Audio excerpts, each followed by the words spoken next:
सामान्य सभामुख महोदय, हिजो साँझदेखि आजसम्म मेरो टेलिफोन कलमा लगभग 2000 भन्दा बढी टेलिफोन कलहरू आएका छन् र अधिकांश युवाहरूले फोन गरेका छन्।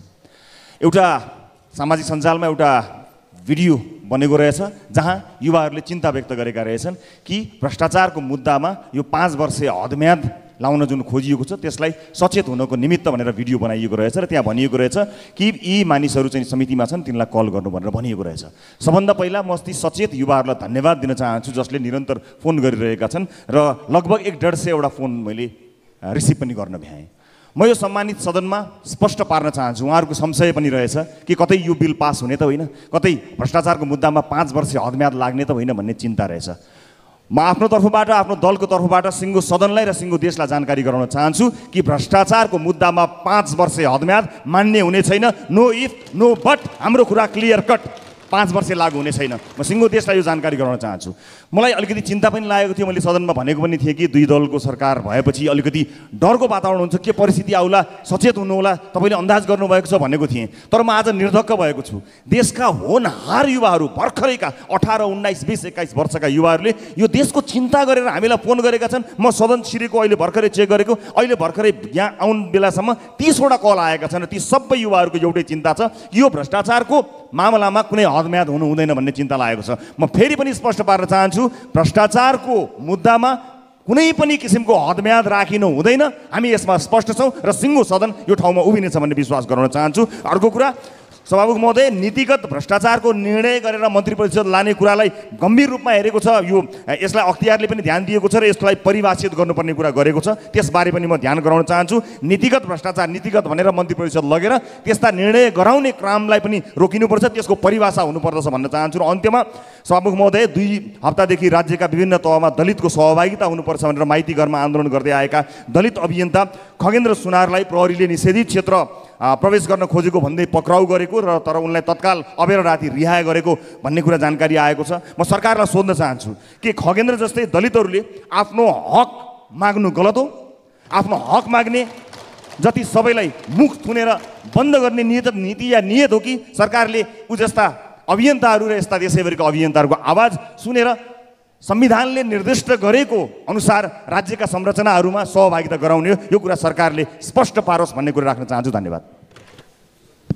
सम्मानीय सभामुख महोदय, सानो हुँदाखेरि पढाएको थियो बलभन्दा बुद्धि ठुलो भनेर, तर अहिले विश्वविद्यालयको अवस्था हेर्ने हो भने र धेरै मान्यज्यूहरूले यहाँ प्रकट गरेको व्यावहारिक शिक्षा हुनुपर्छ भन्दाखेरि होइन, बुद्धिभन्दा बल ठुलो, बलभन्दा डल ठुलो भनेर पढाइयोस्, किनभने त्यही भइरहेछ।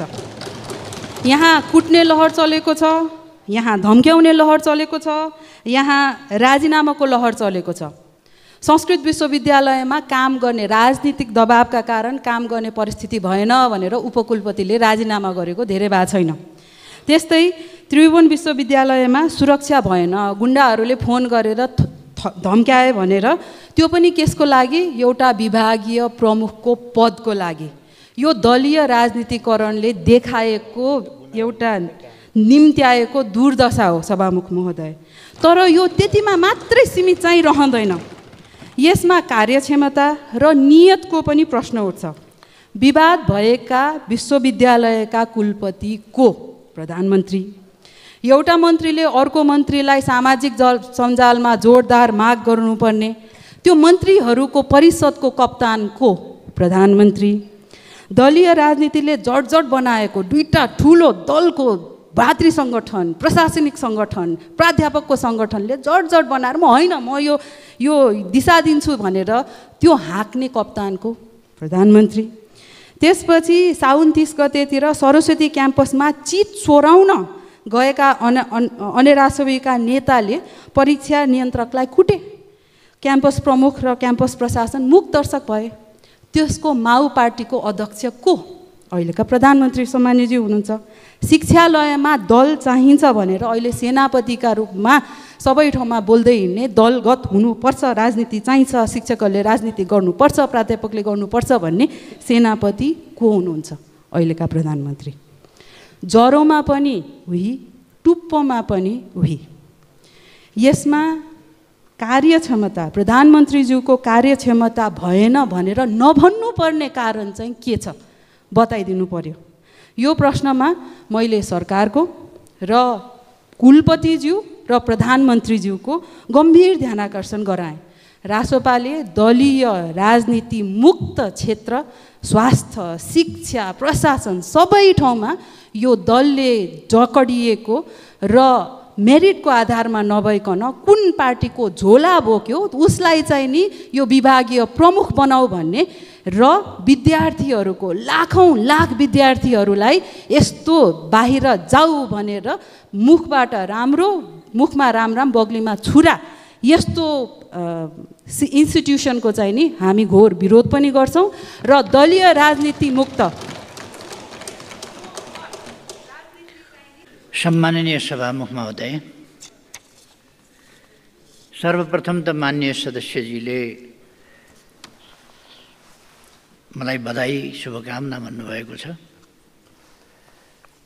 म हार्दिक धन्यवाद भन्न चाहन्छु। माननीय सदस्यज्यूले प्रश्न कहाँनेरि गर्नुहुन्छ भनेर म ध्यानपूर्वक सुनिराखेका थिएँ।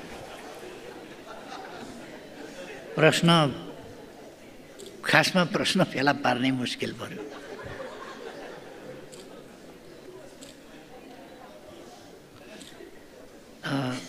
वास्तवमा यो एउटा सुझाव पत्र जस्तो, प्रश्नभन्दा पनि सुझाव पत्र जस्तो छ। यो सल्युसन यसमा आफै आएको छ। मैले धेरै भन्नुपर्ने कुरा आएन।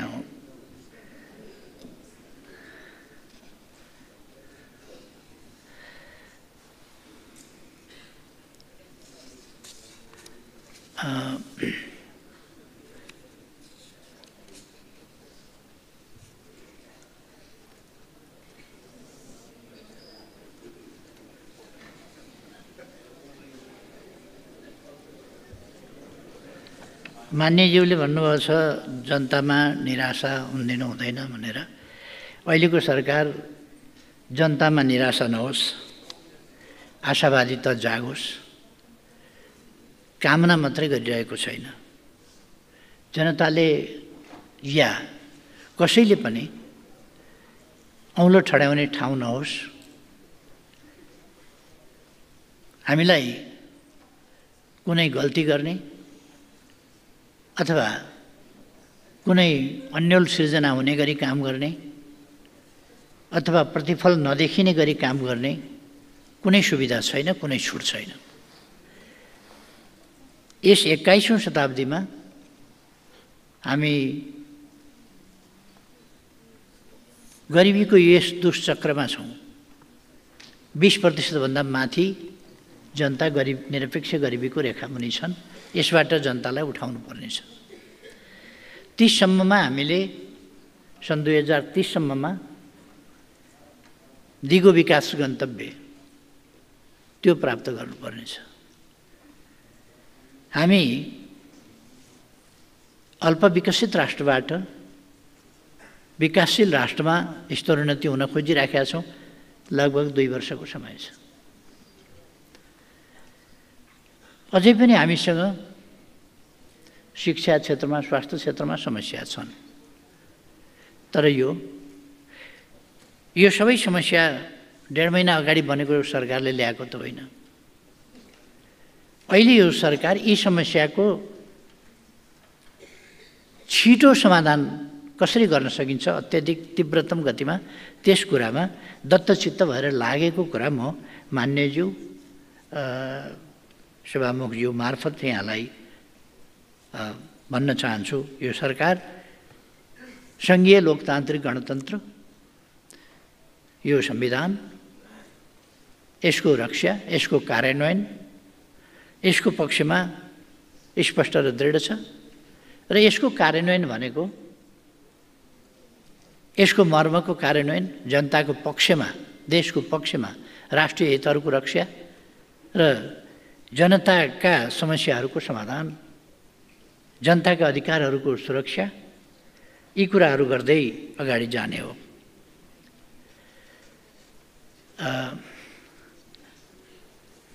यहाँले भन्नुभए जस्तै अहिले जुन प्रमुख दलहरू सरकारमा छन्, यी दलहरू नेपालको राजनीतिमा ऐतिहासिक भूमिका खेलेर आएका र ऐतिहासिक भूमिका पुरा गरेर आएका दलहरू हुन्। र यस ठाउँसम्म यद्यपि मान्छेहरूले भन्छन् कुनै पनि विकास भएको छैन भनेर, त्यस्तो चाहिँ होइन। विकास नभएको होइन, हामीले हेरेका छौँ केही वर्ष अगाडिसम्म, केही दशक अगाडिसम्म यो देश कस्तो हालतमा थियो भने अहिले यो देशमा थुप्रै क्षेत्रमा विकास भएकै छ। चाहे यातायातको क्षेत्रमा भनौँ, कनेक्टिभिटीको क्षेत्रमा भनौँ, या सञ्चारको, या अरू हिसाबले हामी यसलाई हेरौँ, शिक्षाकै क्षेत्रमा हेरौँ, स्वास्थ्यकै क्षेत्रमा हेरौँ, हाम्रो आवश्यकता परिपूर्ति भइसकेका छैन होला। तर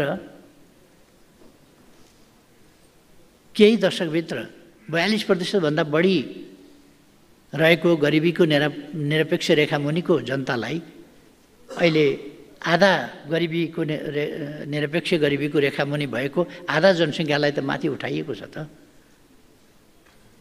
साक्षरताको वा शिक्षाको जुन स्तर थियो त्यसलाई डबलभन्दा त माथि लगिएको छ त। अलिक अगाडिसम्म 42 वर्ष सरदर आयु थियो मानिसको, अहिले 72 वर्ष सरदर आयु पुगेको छ त। यति प्रदूषणका बावजुद, यति खानेकुराहरूमा मिसावटदेखि विषादीका प्रश्नहरूका बावजुद त्यो पुगेको छ त। स्वास्थ्य सेवाका सन्दर्भमा भन्ने हो भने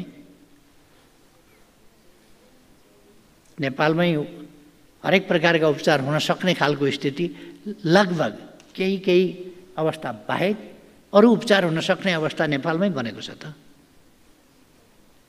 यहाँहरूलाई थाहा छ, मैले 2 पल्ट किडनी ट्रान्सप्लान्ट गरेको छु। पहिलोपल्ट नेपालमा त्यो सुविधा थिएन, दोस्रोपल्ट ट्रान्सप्लान्ट गर्नुपर्दा मैले नेपालमै किडनी ट्रान्सप्लान्ट गरेको छु। यो अवधिमा कति विकास गर्यो भन्ने, अहिले अङ्ग प्रत्यारोपणको सम्बन्धमा कलेजो लगायतका चिजहरू ट्रान्सप्लान्ट गर्ने यो व्यवस्था पनि नेपालमा भइसकेको छ। यस्ता कुराहरू छन् र जनतामा जति असन्तुष्टि छ, असन्तुष्टि हुनेभन्दा बढी असन्तुष्टि बनाउन खोजिएको छ, भड्काउन खोजिएको छ। यसभित्र अरू प्रकारका मनसायहरू होलान्। यो राजनीतिक दलहरूको अस्वस्थ प्रतिस्पर्धाको कुरो हुन सक्दछ, अथवा अहिलेको प्रणाली मन नपराउने तत्त्वहरूका गतिविधिहरू चलखेल पनि हुन सक्दछन्, अथवा देशप्रति जिम्मेवार हुन चाहेर पनि नजान्दाखेरिका पनि परिणाम हुन सक्दछन् कि मानिसले त्यसलाई गलत ढङ्गले प्रयोग गरेर जति नकारात्मक टिप्पणी गर्यो, जति नकारात्मक भाषा बोल्यो, त्यति प्रचारित हुने खालको स्थिति र कुनै कुरामा पनि जिम्मेवार बन्न नपर्ने जुन परिपाटी छ त्यस कुराहरूले पनि यस्तो कुरा भएको होला। यो सबै कुरालाई ध्यानमा राखेर हामी जनतामा रहेको निराशालाई आशामा बदल्ने यस प्रयासमा लागेका छौँ र अहिले यस अनुसारका परिणामहरू पनि एकदम छोटो अवधिमा पनि देखा पर्न थालेका छन्।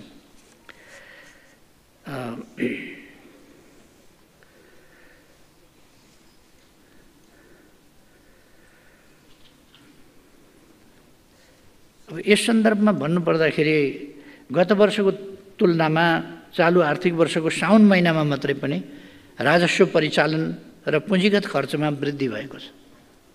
यो एउटै महिनाको कुरा गर्दा पनि घर जग्गा कारोबार क्रमशः वृद्धि हुँदै गएको छ।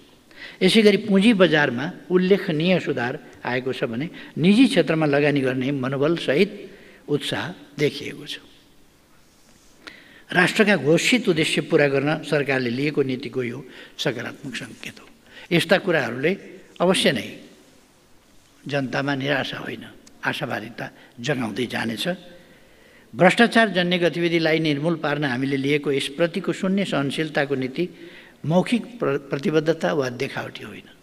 एउटा मान्यजीले गम्भीर आशंका जस्तो व्यक्त गर्नुभएको छ। शङ्काको लाभ दिन्छु भन्दै पनि भ्रष्टाचारमा शून्य सहनशीलता भन्नुभएको छ, भ्रष्टाचार गर्दिन भन्नुभएको छ। शङ्काको लाभ त दिउँ, तर जसरी प्रश्न राख्नुभएको छ त्यसमा तर जस्ता कुराहरूको अहिलेको सरकारले कुनै एक्सक्युज खोज्दैन, परिणाममा कुनै एक्सक्युज खोज्दैन, काम गर्छ। भ्रष्टाचार जन्य गतिविधिलाई निर्मूल पार्न हामीले लिएको यसप्रतिको शून्य सहनशीलताको नीति मौखिक प्रतिबद्धता मात्रै र यो बनावटी देखावटी कुरा होइन, यो बाहिर भन्ने गरेको देखाउन गरेको जस्तो कुरा होइन। त्यस ढङ्गले हामी न भ्रष्टाचार न्यून गर्न सक्छौँ न आर्थिक उन्नति गर्न सक्छौँ। त्यसकारण अहिलेको सरकारले कुनै देखावटी कुरा होइन, यथार्थमा परिस्थितिमा सकारात्मक परिवर्तन ल्याउने काम गर्ने उद्देश्य राख्दछ, त्यस अनुसारको व्यवहार गर्छ। हामीले भ्रष्टाचार नियन्त्रण गर्ने कामलाई क्षणिक प्रचारबाजीको विषय बनाएर होइन, नियन्त्रणका कानुनी प्रक्रिया अपनाएरै टुङ्गोमा पुर्याउनुपर्छ। भ्रष्टाचार नियन्त्रण होहल्लाको विषय मात्रै बन्न हुँदैन, कानुनी अनुसन्धान र नतिजामुखी हुनुपर्छ। यस विषयमा मैले यसभन्दा पहिले पनि सम्मानित सदनमा आफ्नो धारणा राखिसकेको छु। अब माननीय मन्त्रीज्यूहरूसँग गरिने कार्य सम्पादन सम्झौतामा समेत यस विषयलाई स्पष्ट रूपमा समावेश गर्ने तयारी गरिएको छ। भ्रष्टाचार नियन्त्रण कार्यमा कठोर रूपमा उत्रिन सम्पूर्ण नियमनकारी निकायहरूसँग समन्वय र सहजीकरण गरिनेछ। कृषि, उद्योग, पर्यटन र ऊर्जा जस्ता नेपालको अर्थतन्त्रका महत्त्वपूर्ण क्षेत्रहरूमा उत्पादन र उत्पादकत्व अभिवृद्धि गर्ने गरी कार्ययोजना तर्जुमा गर्न सबै सम्बन्धित मन्त्रालयहरूसँग बसेर योजना बनाइएको छ। आर्थिक वृद्धिका गतिविधिहरूमा सर्वसाधारण जनता संलग्न हुने वातावरण सिर्जना गरी रोजगारीका अवसरहरू खडा गर्ने वातावरण तयार गर्न सरकारले काम सुरु गरिसकेको छ। मान्यज्यूको प्रश्नमा सोधिएको अर्को कुरा संविधान संशोधन नै गर्न नसकिने दस्तावेज होइन, म स्पष्ट गर्न चाहन्छु। वर्तमान संविधानको प्रयोग गर्दै जाँदा प्राप्त भएको अनुभव र जनताको इच्छा आकाङ्क्षा र राष्ट्रको आवश्यकताको आधारमा राजनैतिक दलहरूको सहमतिका साथ संविधानमा समयानुकूल परिमार्जन गर्न सकिनेछ। मैले पटक पटक स्पष्ट पारेको छु र त्यसलाई गलत ढङ्गले प्रचार गर्ने, फरक ढङ्गले प्रचार गर्ने कुराहरू भएका छन्।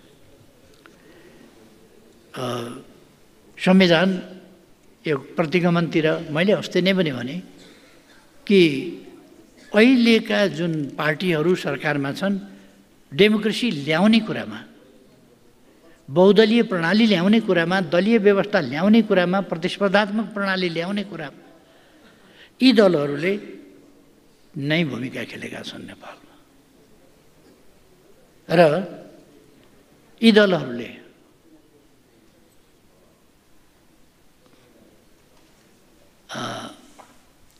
नेपालको राजनीतिलाई, नेपालको अर्थनीतिलाई, नेपालको समाजलाई, नेपालको विकासलाई अगाडि बढाउने सन्दर्भमा र कमी कमजोरी होला तर पनि नेपाललाई कानुनी राजको हिसाबले अगाडि बढाउने सन्दर्भमा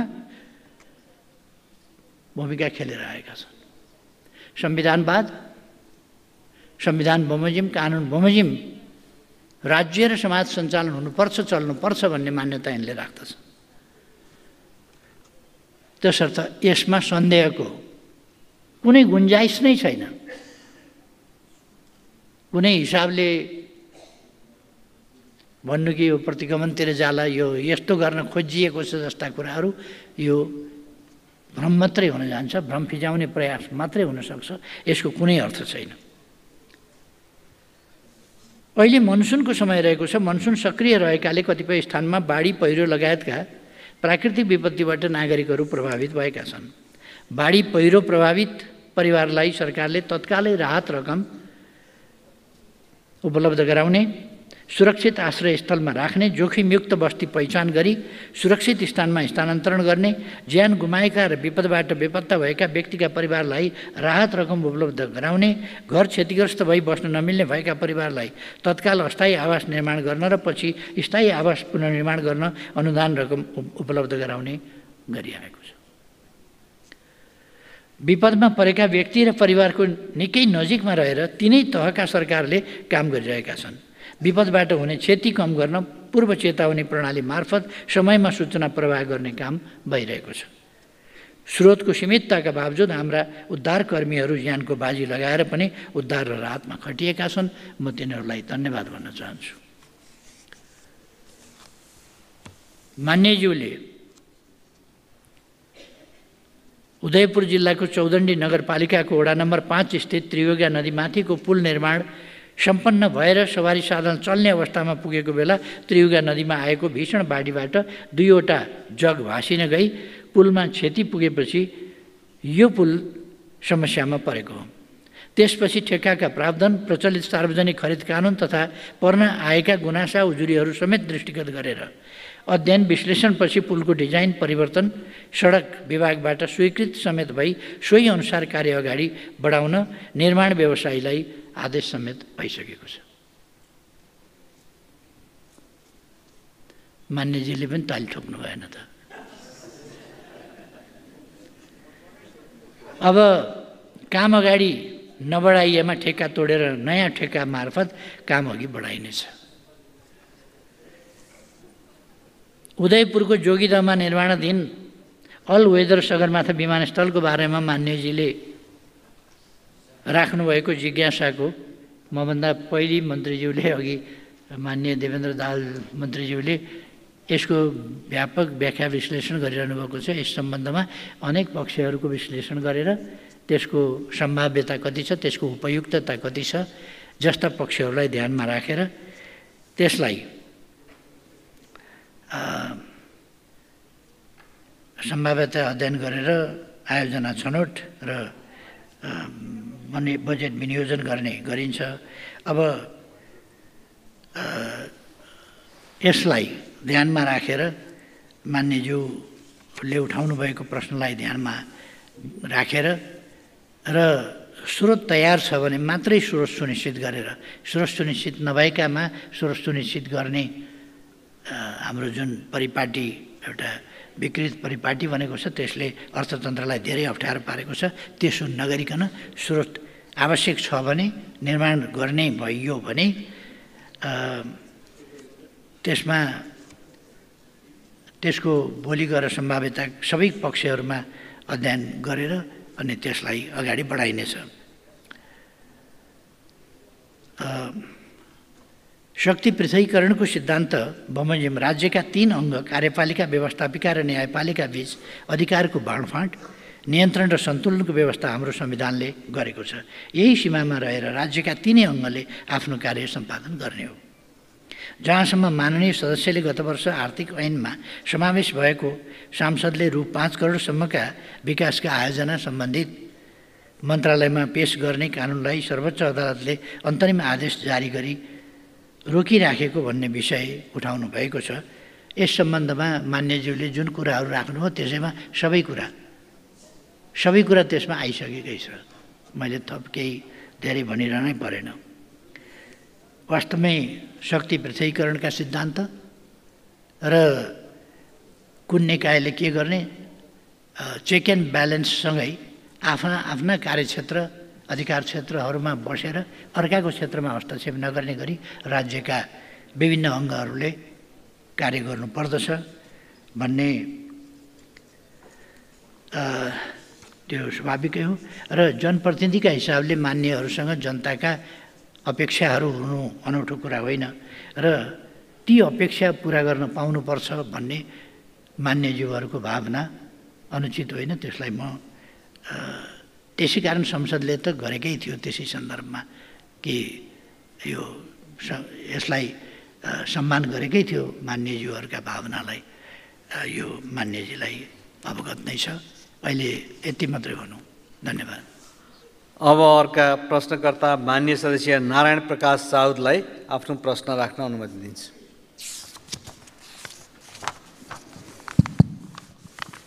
सम्मानीय सभामुख महोदय, कुनै पनि देशको राजनीति र अर्थतन्त्र अन्योन्याश्रित रूपमा जोडिएको हुन्छ। आर्थिक समाधान राजनीतिभित्र खोज्दा र राजनैतिक कुरा अर्थतन्त्रभित्र लैजान खोज्दा समस्याहरू आइपर्ने हुन्छन्। यस सन्दर्भमा नेपाल अहिले आर्थिक चुनौतीमा अगाडि बढिरहेका छ। हामी सबैले यो चुनौतीलाई सामना गर्नका लागि कोसिस गरिरहेका छौँ, प्रयत्न गरिरहेका छौँ र यो कोसिस जबसम्म जलस्रोतको नेपालमा व्यापक उत्पादन हुन सक्दैन। माननीय सदस्य लिखित प्रश्न पढिदिनुहुनलाई म ध्यान आकर्षण गराउँछु। म पढ्दैछु सामान्य सभामुख महोदय। त्यसकारण चाहिँ जलस्रोतको दोहन गर्ने सम्बन्धमा मेरो प्रश्न सम्माननीय प्रधानमन्त्रीज्यूसँग केन्द्रित छ।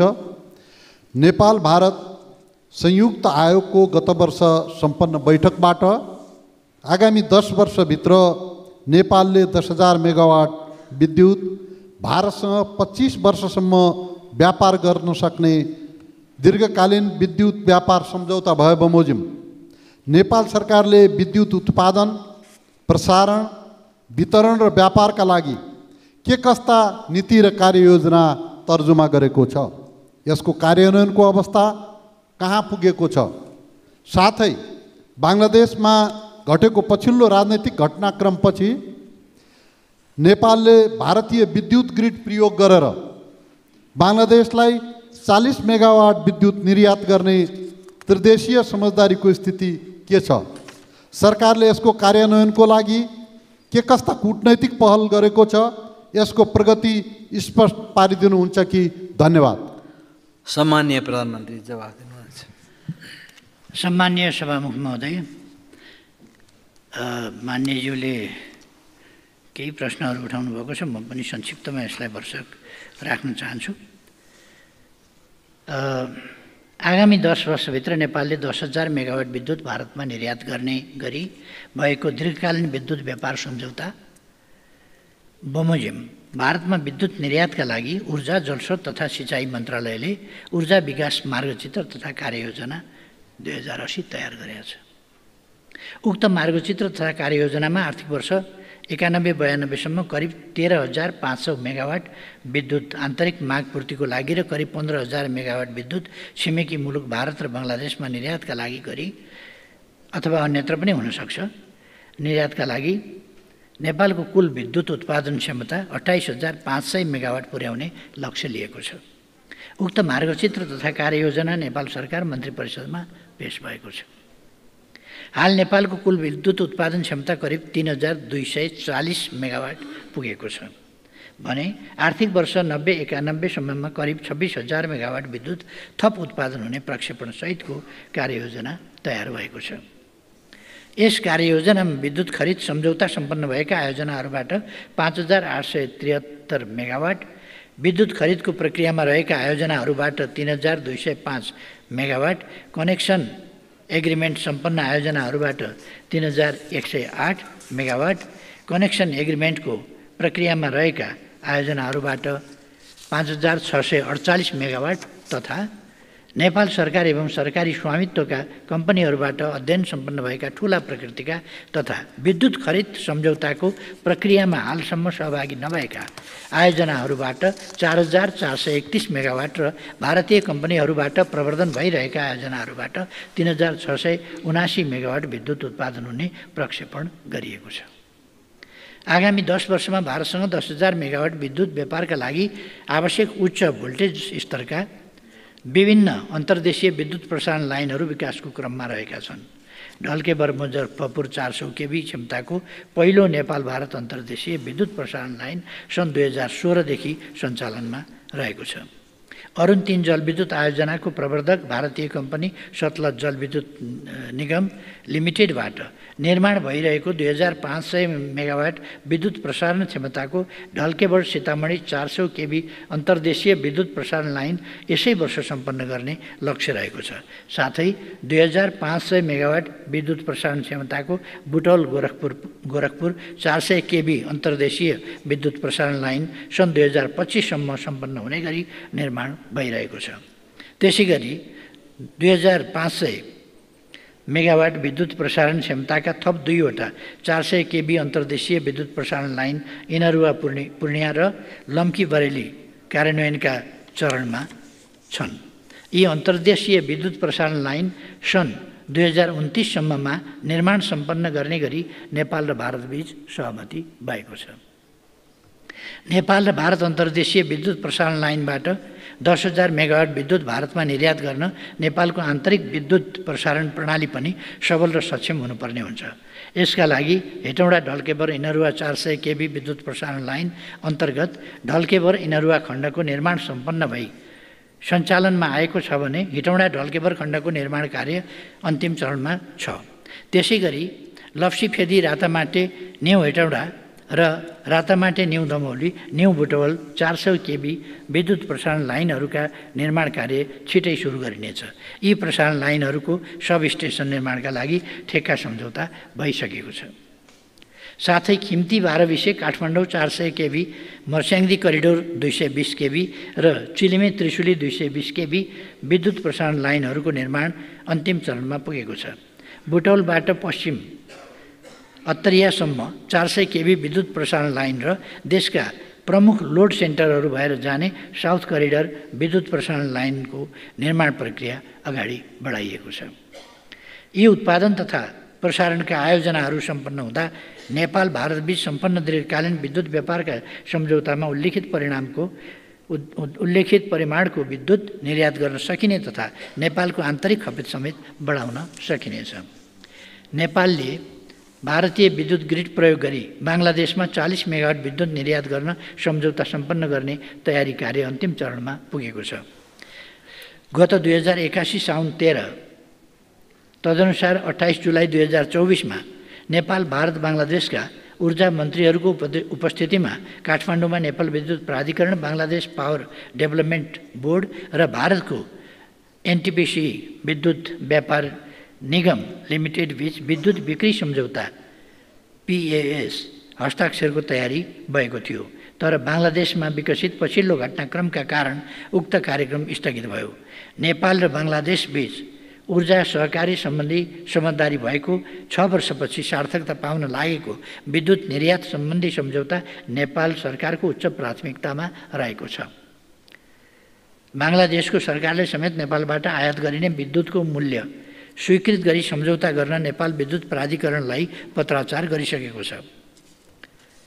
बङ्गलादेशमा विकसित पछिल्लो घटनाक्रमपछि भर्खरै अन्तरिम सरकार गठन भएको सन्दर्भमा नेपाल सरकारको परराष्ट्र मन्त्रालय र ऊर्जा जलस्रोत तथा सिँचाइ मन्त्रालय मार्फत उपयुक्त सम्झौता यथाशक्य छिटो सम्पन्न गर्न पहल भइरहेको छ। निकट भविष्यमा उक्त समझदारीमा हस्ताक्षर भई नेपालबाट प्रथम पटक 40 मेगावाट विद्युत बङ्गलादेशमा निर्यात हुने र यो दक्षिण एसियामा उपक्षेत्रीय ऊर्जा सहकारीको रूपमा पहिलो महत्त्वपूर्ण कोषढुङ्गा हुनेछ भन्ने कुरामा म विश्वस्त छु। धन्यवाद। अब प्रश्नकर्ता माननीय सदस्य नारायणी शर्मा प्रश्न राख्न सक्नुहुन्छ। सम्माननीय प्रधानमन्त्रीज्यू, मेरो 1 नम्बर प्रश्न, हाल गठबन्धन मार्फत बनेको सरकारको मुख्य एजेन्डा संविधान संशोधन पनि रहेको भन्ने बुझिएको छ। साँच्चीकै जनता र राष्ट्रको पक्षमा संविधान संशोधन गर्दा अहिलेको महँगी र भ्रष्टाचारको मुहान रहेको निर्वाचन प्रणाली बदलेर प्रत्यक्ष निर्वाचित कार्यकारी प्रमुख र पूर्ण समानुपातिक संसद जहाँ महिलाहरूको 51% सहभागिता हुने गरी संविधान संशोधन गर्ने आँट यो गठबन्धन सरकारले गर्न सक्छ त? 2 नम्बर, देश सङ्घीय लोकतान्त्रिक गणतन्त्रमा प्रवेश गरेपछि राज्य पुनर्संरचना हुँदा हिजोका जिल्ला सदरमुकाम प्राय सुनसान बन्न पुगेका छन्। हिजो नागरिकको अरबौँको लगानी भएका जिल्ला सदरमुकाम खण्डहर बन्ने अवस्थामा छ र अब हिजोको जस्तो बनाउन त सम्भव छैन। त्यसकारण सुनसान बन्दै गरेको जिल्ला सदरमुकाममा भएको भौतिक संरचनालाई उपयोग गर्न के कार्यक्रम रहेको छ? कुनै शैक्षिक हब, मेडिकल हब, पर्यटन हब, सांस्कृतिक हब बनाएर जाने केही कार्यक्रम सरकारले बनाउन सक्छ? अर्को, आज ठुलो सहरहरूमा प्राय देखिने भनेको सटरहरूमा टु लेट लेखिएको देखिन्छ। यसरी धराशयी बन्दै गरेको व्यापार व्यवसायको उठान गर्ने, देशको अर्थतन्त्र बलियो र आत्मनिर्भर गराउन सरकारको योजना के छ? धन्यवाद। सम्माननीय प्रधानमन्त्रीज्यूलाई जवाफ दिन अनुरोध गर्छु। सम्माननीय सभामुख महोदय, यो 1 नम्बर प्रश्न संविधान संशोधन सम्बन्धमा मैले अघि सुरुमै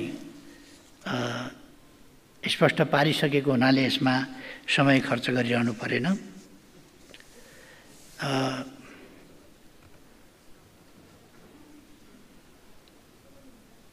संविधानमा संशोधन हामीले 8 वर्षसम्म यसको कार्यान्वयनमा गरेको अनुभव र देशको आवश्यकताका आधारमा गरिने हो।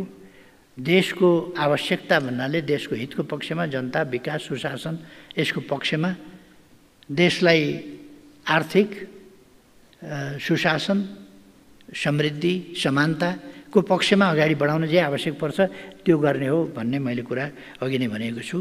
यसमा आँट र नआँट भन्ने प्रश्नै उठ्दैन। यसमा आँट देखाउने भएर उल्किने पर्ने जरुरी पनि छैन। जे आवश्यक छ त्यो आँट नगर्ने भन्ने कुरा पनि हुँदैन। जे आवश्यक छैन त्यसमा हौसिएर आँट गर्नुपर्ने आवश्यकता पनि हुँदैन। अब यसमा हामी कसैले आँट गर्ने, कसैले आँट गर्छ कि गर्दैन भनेर हेर्ने होइन। यो आँट गर्न पर्ने सबैले गरौँला, आँट गर्न जरुरी नपरे सबैले नगरौँला। यसमा कसैले हेरौँ त आँट तिम्रो भन्ने, अनि कसैले आँट देखाउने, कसैले हेर्ने किन गर्नु परेको छ र यो साझा सवाल हो। साझा ढङ्गले समाधान गरौँला। सङ्घीयता कार्यान्वयन पश्चात साबिकमा रहेका जिल्लास्थित केही कार्यालयहरूको काम स्थानीय तह र प्रदेशमा गएको छ। प्रदेशले जिल्लास्थित साबिक कार्यालयबाट कृषि, पशु विकास, स्वास्थ्य, शहरी पूर्वाधार, खानेपानी लगायतका क्षेत्रमा सेवा दिइरहेको छ। सङ्घीय सरकार मातहत रहेर गृह प्रशासन, भूमि प्रशासन, शिक्षा विकास तथा समन्वय, पूर्वाधार विकासका क्षेत्रमा जिल्ला सदरमुकाम स्थित कार्यालयबाटै सेवा दिइरहेको अवस्था छ। जिल्ला सदरमुकाम क्षेत्रका स्थानीय तहले समेत स्थानीय तहको केन्द्रको रूपमा जिल्ला सदरमुकाम क्षेत्रबाट सेवा प्रदान गरिरहेका छन्। नेपाल सरकारले जिल्ला सदरमुकामसँग स्थानीय तह र प्रदेश जोड्ने गरी रणनीतिक विकास कार्यक्रमहरू सञ्चालन गरिरहेको छ। जिल्ला सदरमुकाममा हालका दिनमा प्रदेशको उपस्थितिले समेत गर्दा थप बजार क्षेत्रको रूपमा विकास भइरहेका छन्। विभिन्न जिल्ला सदरमुकाममा विगतमा निर्माण भएका पूर्वाधारमा सरकारको लगानी खेर जान नदिने र पूर्ण सदुपयोग गर्ने नीति सरकारले अवलम्बन गरिआएको छ र गर्नेछ। सरकारले वित्त नीति र मौद्रिक नीति मार्फत निजी क्षेत्रको मनोबल बढाउने, पुँजीगत खर्च क्षमता अभिवृद्धि गर्ने, सम्पन्न भएका आयोजनाहरूको भुक्तानी दिनुपर्ने रकम भुक्तानी दिने, पहिलेदेखि भुक्तानी नदिएकाहरूको पनि भुक्तानी दिने, उखु दुध उत्पादक कृषकहरूलाई भुक्तानी गर्नुपर्ने बाँकी रकम उपलब्ध गराउन उच्च प्राथमिकता दिने कार्ययोजना बनाएर काम गरिरहेको छ। यसबाट देशको अर्थतन्त्र बलियो र आत्मनिर्भर गराउन मद्दत पुग्ने विश्वास मैले लिएको छु। सँगसँगै म के भन्न चाहन्छु भने कतिपय उत्पादनका सम्बन्ध, उत्पादनका तरिका, उत्पादनका ढाँचाहरू गतिशील हुन्छन्, परिवर्तन भइरहन्छन्। यस्तो कुराहरूलाई हामीले धेरै अनौठो रूपमा पनि लिनु हुँदैन। लहरै अब पहिले यस्ता मलहरू खुलेका थिएनन्। लहरै सटर, एउटा घरमा 4वटा सटर, सानो सटर बनाएको हुन्थ्यो। अब छेउमा चाहिँ मल खुलेपछि सबै चिज त्यहाँ पाउने भएको हुनाले एउटा पसलमा एउटा चिज, अर्को पसलमा अर्को चिज, अर्को पसलमा अर्को चिज खोज्दै हिँड्नुभन्दा मान्छे अलिक मलमा जाने, सोझै त्यहीँ एकै ठाउँमा चाहिँ थुप्रै कुराहरूको सुविधा प्राप्त हुने, किनमेल गर्न पाइने भएको हुनाले अब सटर मान्छेहरू हिँड्ने परिपाटी कम भएको कारणले पनि सटरहरू बन्द भएका हुनसक्छन्, टु लेट भन्ने लेखिएको हुनसक्छ, जस्ता कुराहरू हुन सक्दछन्। त्यसर्थ यो परिवर्तित परिस्थितिलाई पनि बुझ्नुपर्छ। यो नकारात्मक ढङ्गले मात्र होइन, केही कुराहरू चाहिँ समयानुकूल ढङ्गले फरक पर्छन्। अब उहिले बाटाभरि भरिया देखिन्थे भनेर भरिया देखिएनन् भनेर अर्थतन्त्र चलायमान भएन भन्न मिल्दैन। बाटामा भरियाभन्दा अलिक पातला गाडी भयो भने एउटै गाडीले 100वटा भरिया, 1000वटा भरियाका काम गरिदिन्छ। त्यस कारणले यस्तो भएको कुराहरूलाई पनि हामीले समयको गतिशीलतालाई पनि हेर्नुपर्छ जस्तो लाग्छ मलाई। धन्यवाद। अब प्रश्नकर्ता माननीय सदस्य नारायण प्रसाद आचार्य।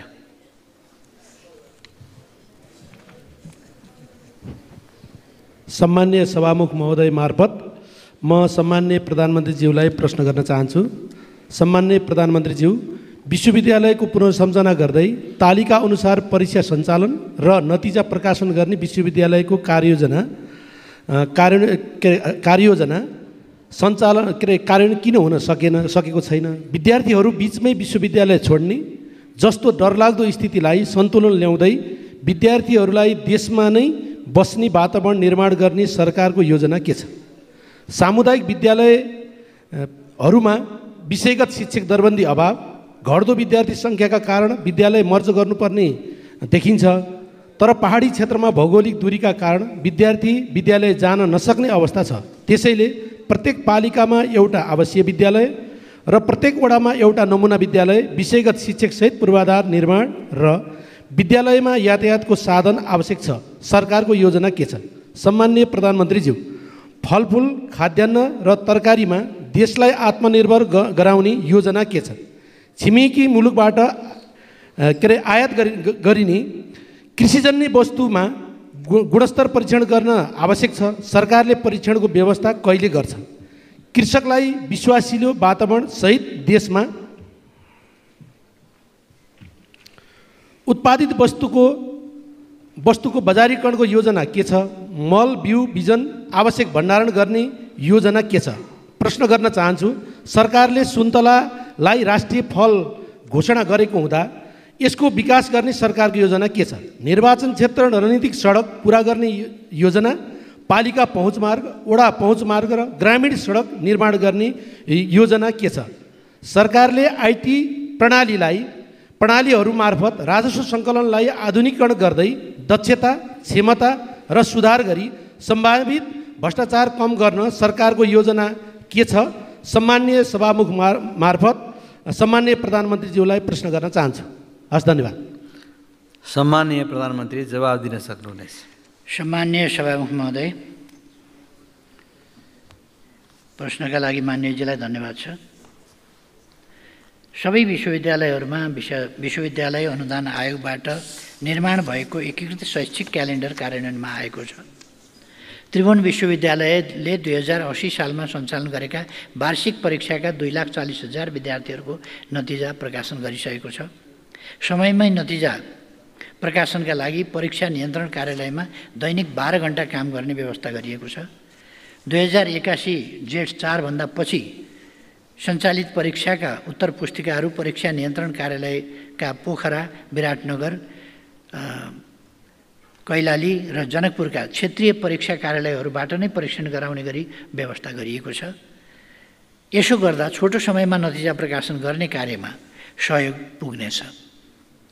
विश्वविद्यालय सम्बन्धी एकीकृत ऐनको मस्यौदा तयार भई सुझाव सङ्कलनको कार्य भइरहेको छ। यस वर्षको बजेट वक्तव्यमा समेत विश्वविद्यालय अनुदान आयोगको पुनर्संरचना गरी यसले गर्ने कार्यहरूलाई प्रभावकारी बनाइने र उच्च शिक्षाको रूपान्तरण र गुणस्तर अभिवृद्धिका लागि विश्वविद्यालय एक अर्कामा गाभिने तथा पुनर्संरचना गर्ने सम्बन्धमा अध्ययन गर्ने विषय उल्लेख गरिएको छ। सरकारले यसै वर्ष ती कार्यहरू गर्नेछ। मदन भण्डारी विज्ञान तथा प्रविधि विश्वविद्यालयमा शिक्षण कार्यक्रम सुचारू सुरुवात भएको छ। शहीद दशरथ चन्द स्वास्थ्य विज्ञान विश्वविद्यालय निकट भविष्यमा सञ्चालन गर्ने गरी संसदमा विधेयक अघि बढाइएको छ। नेपालमा नै विश्वस्तरीय शिक्षा प्रदान गर्ने गरी नेपाल विश्वविद्यालय स्थापनाका लागि तयारी भइरहेको छ। यी विश्वविद्यालयहरूले साधारण नभई प्राविधिक उच्च शिक्षाका कार्यक्रमहरू सञ्चालन गर्नेछन्। विश्वविद्यालयहरूलाई नयाँ विषयहरू सञ्चालन गर्न प्रोत्साहित गर्ने कार्यक्रमहरू छन्। यी विभिन्न प्रयत्नहरू मार्फत शिक्षाका लागि विदेशी विद्यार्थीको सङ्ख्यामा केही कमी ल्याउन सकिन्छ भन्ने कुरामा सरकार विश्वस्त छ। विदेशी विद्यार्थीहरू शिक्षाका लागि मात्र नभई सुरक्षित भविष्यको आशाले पनि बाहिरिरहेका छन्। नेपालमै सम्भावना रहेको कुरामा विश्वास बढाउन हामीले शिक्षा, रोजगारी र स्वरोजगारीको वातावरणमा सुधार गर्नुपर्नेछ। हामीले सामूहिक प्रयत्नबाट मुलुकलाई समृद्ध बनाउनका लागि काम गर्नुपर्ने हुन्छ। हामीले विगत लामो समयदेखि सार्वजनिक विद्यालयहरूमा स्थायी शिक्षक दरबन्दी सिर्जना गरेका छैनौँ।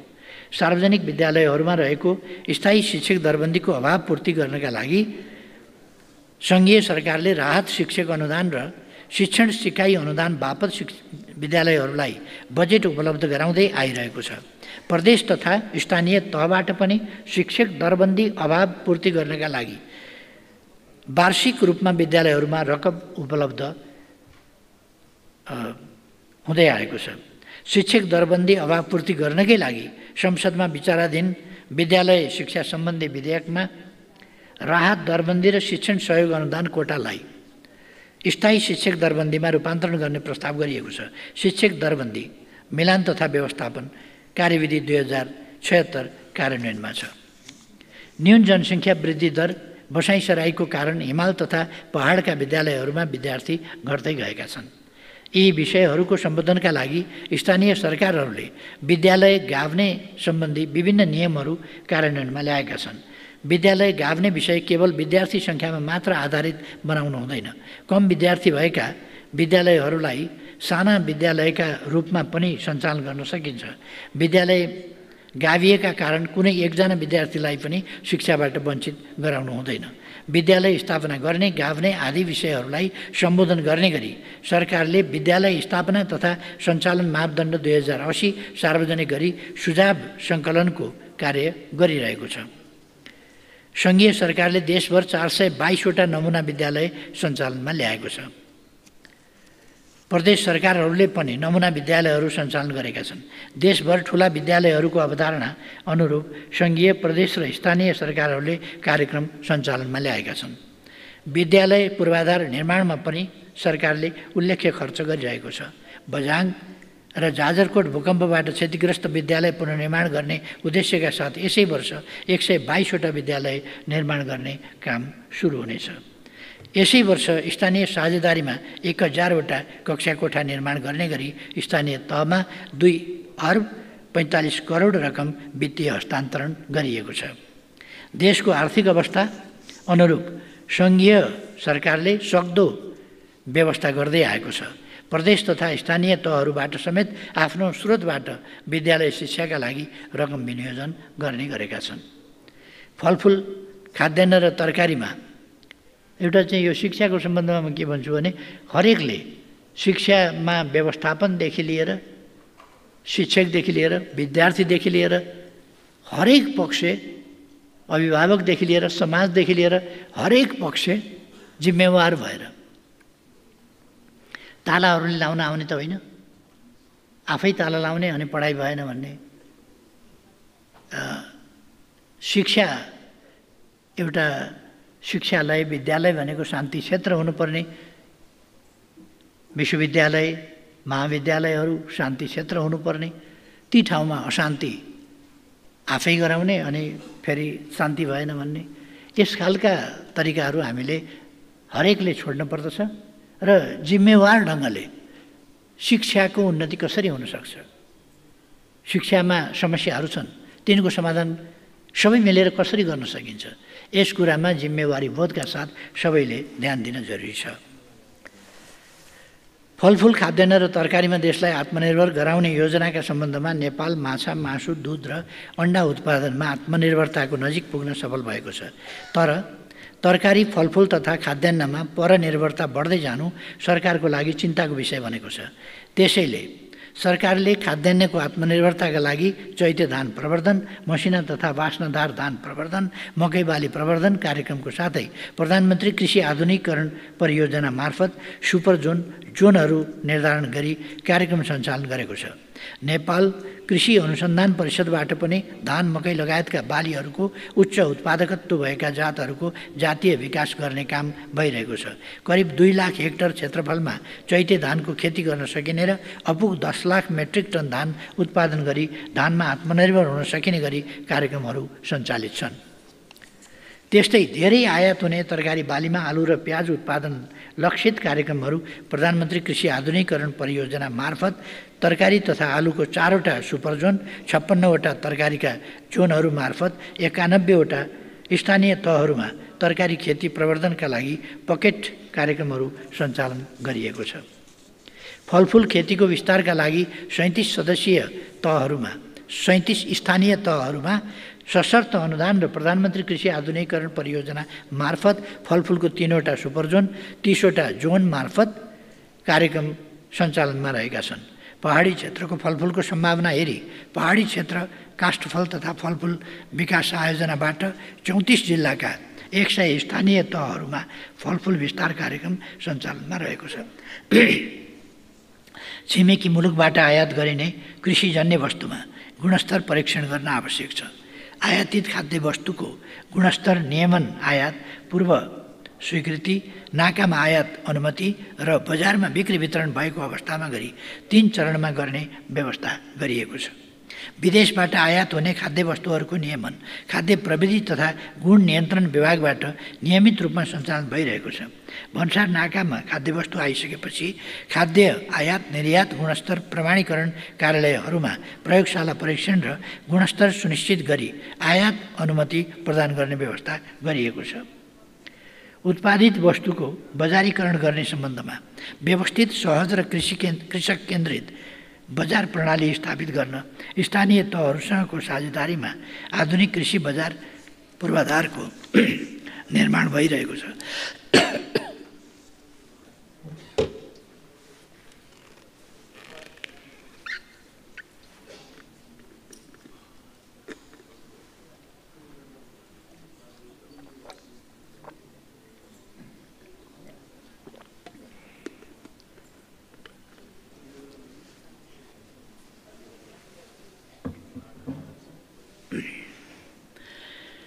मसिना तथा बास्नादार धान, दाना उद्योगका लागि मकै लगायतका कृषि उत्पादनको प्रशोधन र बजारीकरण गर्न सम्बन्धित उद्योगसँग खरिद सम्झौता गर्ने पद्धति स्थापना गरिएको छ। प्रमुख खाद्यान्न बालीहरू धान, मकै र गहुँको समर्थन मूल्य एवं दुध र उखुको बिक्री मूल्य निर्धारण गरिएको छ। यसका अतिरिक्त स्थानीय तथा प्रदेश सरकारबाट समेत समर्थन मूल्य तोक्न सक्ने र कृषि उपजको बजारीकरणमा सहुलियत प्रदान गर्ने व्यवस्था गरिएको छ।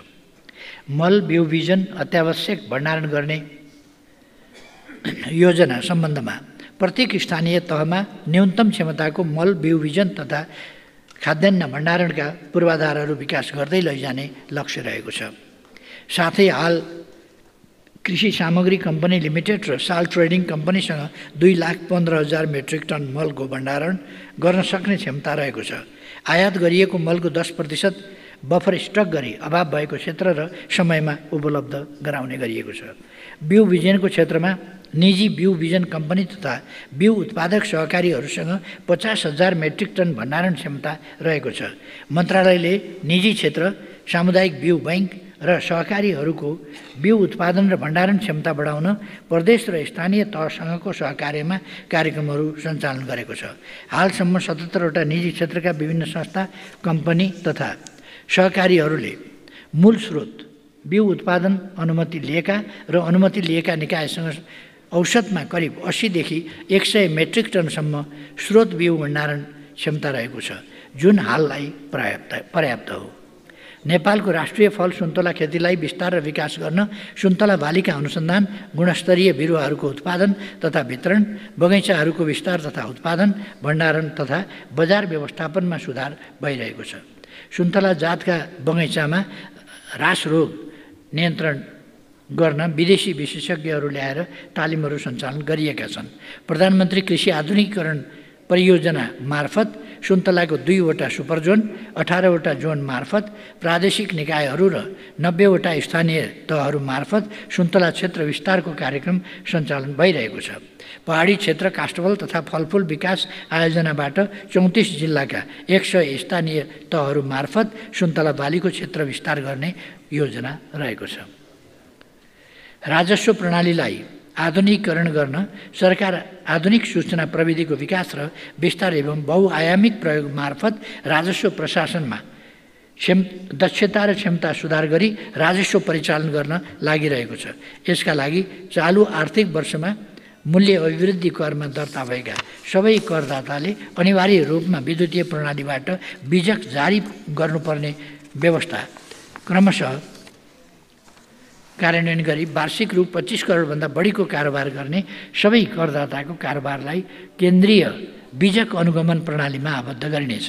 साथै स्थानीय तहसँग समन्वय र सहकार्य गरी एकीकृत रूपमा करदाता दर्ता र करका विवरण सङ्कलन गर्न सूचना प्रणालीको विकास गर्ने, बैंक तथा वित्तीय संस्थामा र कर सूचना प्रणालीमा पेश गरिएका वित्तीय विवरण बीच आबद्धता कायम गर्ने स्वचालित प्रणाली विस्तार गरी लागू गर्ने, करदाताले बुझाउनु पर्ने विवरण बुझाएको र कर बक्यौता नरहेको अवस्थामा करदाता स्वयंले QR कोड सहितको कर चुक्ता प्रमाणपत्र प्राप्त गर्न सक्ने प्रणालीको विकास गर्ने, व्यावसायिक कारोबारको भुक्तानी विद्युतीय माध्यम वा क्युआर कोड मार्फत गर्दा व्यावसायिक खातामा भुक्तानी गर्नुपर्ने कानुनी व्यवस्था गर्ने, कर परीक्षण तथा अनुसन्धानलाई स्वच्छ, पारदर्शी र आधुनिक बनाउन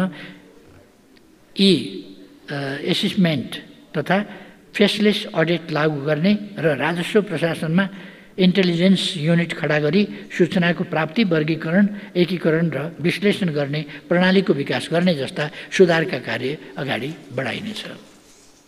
धन्यवाद मान्यजीलाई। अब प्रश्नकर्ता मान्य सदस्य नयनकला थापा।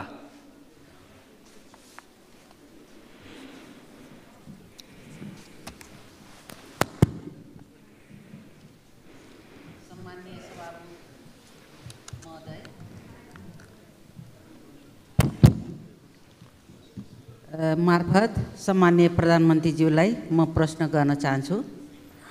अझै पनि जनताहरू कहिले भूकम्प, कहिले बाढी पहिरो, डुबान त कहिले सडक, हवाई दुर्घटना तथा अन्य प्राकृतिक प्रकोप, वातावरणीय असन्तुलनबाट पीडित र त्रसित छन्। जनताहरूले सरकारको राहत सहयोगको अपेक्षा गरिरहेका छन्। जनताको दुःखमा सरकारको उपस्थिति हुनु अनि अपरिहार्य छ। यस्ता प्राकृतिक प्रकोपमा तीन तहका सङ्घीय, प्रादेशिक र स्थानीय सरकारले सञ्चालन गर्ने विकास निर्माण पूर्वाधारका योजनामा समन्वय प्रभावकारी बनाउन साथै अन्य गैर सरकारी संस्था, सङ्घ संस्थासँग समन्वयकारी परिचालन गर्न तर्फ सरकारको के कस्तो योजना छ सम्माननीयज्यू? प्रश्न नम्बर 2, सरकारले 2081-2089 दशकलाई कृषिमा लगानी दशक घोषणा गरेर कृषिलाई प्राथमिकतामा राखेकोमा यो स्वागतयोग्य कार्यक्रम छ। यदि हाम्रो सरकार कृषिजन्य उपजको उत्पादन वृद्धि गरी स्वदेशको खाद्यान्न आपूर्ति गर्न सकेमा मात्र पनि देशलाई आर्थिक चापबाट मन्थर हुनेमा विश्वस्त हुन सकिन्छ। अत सरकार खाद्य सुरक्षाको लागि जिम्मेवार हुन कृषकहरू जो कृषि पेसामा आबद्ध छन् उनीहरूको लागि अति आवश्यक पर्ने मलको उत्पादन गर्ने कृषि मल कारखाना सरकारको लागि खोल्ने कार्यको लागि सरकारको सोच के छ र कहिलेसम्म पुरा होला? धन्यवाद। सम्माननीय प्रधानमन्त्रीज्यू। धन्यवाद सभामुख महोदय। प्रश्नकर्ता मान्यज्यूलाई पनि धन्यवाद भन्न चाहन्छु। अहिले मनसुनको समय छ। मनसुन सक्रिय रहेकोले कतिपय स्थानमा बाढी पहिरो लगायतका प्राकृतिक विपत्तिबाट नागरिकहरू प्रभावित भएका छन्।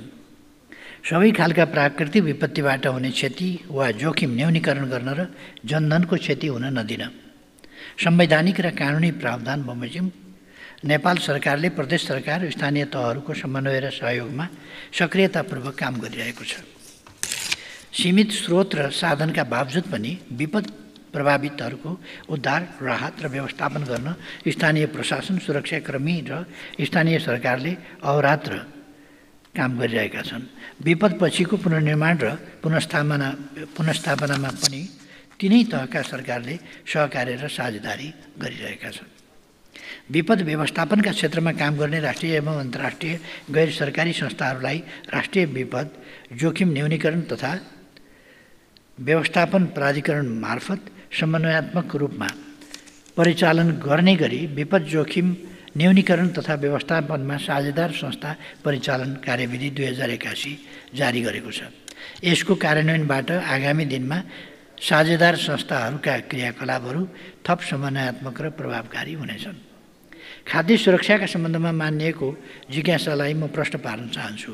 विस्तृत आधार भएको दिगो आन्तरिक चक्रीय अर्थतन्त्रको विकासका लागि कृषिमा लगानी गर्न कृषिको क्षेत्रमा व्यवस्थित र रणनीतिक लगानीको आवश्यकता महसुस गरी कृषिमा लगानी दशक घोषणा गरिएको छ। कृषिमा लगानी दशकको अवधारणा कुनै परियोजनाको रूपमा नभई सङ्घ प्रदेश र स्थानीय तह एवं निजी सहकारी विकास साझेदार सबैलाई यस क्षेत्रमा अर्थपूर्ण लगानीका लागि अभिप्रेरित गर्ने एक अभियानको रूपमा सरकारले घोषणा गरेको छ। किसानलाई समयमै पर्याप्त रासायनिक मल उपलब्ध गराउने विषयमा सरकारले गरिरहेका कामबारे मैले अघिल्लै प्रश्नको जवाफमा बताइसकेको छु। हाल वार्षिक रूपमा कृषकहरूलाई आवश्यक पर्ने 6 लाख मेट्रिक टन रासायनिक मल मन्त्रालयले आयात गरी अनुदानमा उपलब्ध गराउँदै आएको छ।